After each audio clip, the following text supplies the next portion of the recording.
Consommer local et valoriser le savoir-faire sénégalais, la quatrième édition de la saison de Dakar Farmer Market a réuni ce week-end producteurs, artisans et transformateurs. Une vitrine du Made in Sénégal qui séduit de plus en plus exposants et consommateurs. Historiquement, on est du Made in Côte d'Ivoire, mais pour le Dakar Farmers Market et pour notre venue au Sénégal, on a produit au Sénégal. Donc la production que vous voyez ici est du Made in Sénégal, effectivement. Nos biscuits sont faits à base de farine de manioc et poudre de cajou. On a un partenaire qui fabrique la farine de manioc. On achète la poudre de cajou, les cajous de Casamance, si je ne me trompe pas. On a la poudre de gingembre. Donc en fonction des saveurs, on achète donc la matière première. De nos jours, il y a plus une consommation locale. Les gens aiment consommer localement. Par exemple, ils ne veulent pas prendre les produits importés. Ils veulent vraiment que ce soit un truc local. La natage, l'unité, elle est à 1000 francs. Les cookies sont à 1000 francs et les moelleux sont à 2000. De temps à autre aussi, on fait des pastels, 3 pour 1000 francs.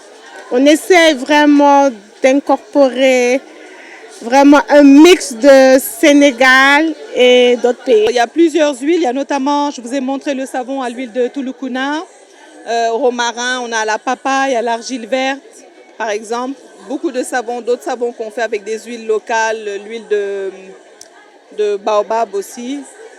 Ouais. Alors ça varie entre 3500, 4000 aussi.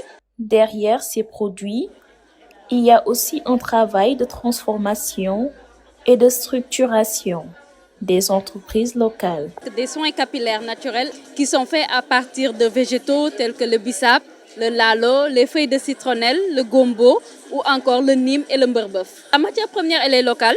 Donc on arrive à trouver l'ensemble de notre matière première sur le territoire sénégalais et à savoir aussi que ce sont des produits maraîchers. Donc on va directement sur les champs pour pouvoir récolter notre propre matière première et pouvoir les transformer. On est accompagné par l'ADPME, on est accompagné par l'AZEPEX et on en profite pour pouvoir certifier, pour pouvoir être suivi dans le domaine administratif, faire des formations.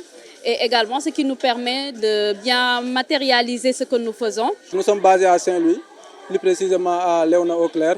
Donc aujourd'hui, nous sommes là au niveau du foire organisé par Dakar Farmers Market.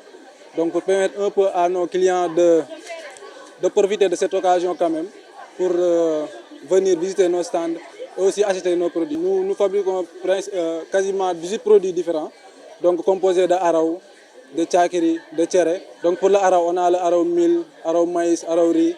Pour le tchakri aussi, c'est la même chose. On a le tchakri maïs, tchakri mil, tchakri riz. Voilà. On fabrique aussi des brisures. On fabrique donc du brisure de mil, autrement appelé sankal. On fabrique aussi du brisure de maïs. Une dynamique saluée par les visiteurs venus découvrir les nouveautés proposées par les exposants. Avec les affiches qu'on avait vues, on s'est dit qu'on va découvrir voilà, ce qui se fait au Sénégal en termes de nourriture, cosmétiques, vêtements. C'est toujours l'occasion chez Dakar Farmer Market de trouver de nouvelles choses et de découvrir de l'artisanat.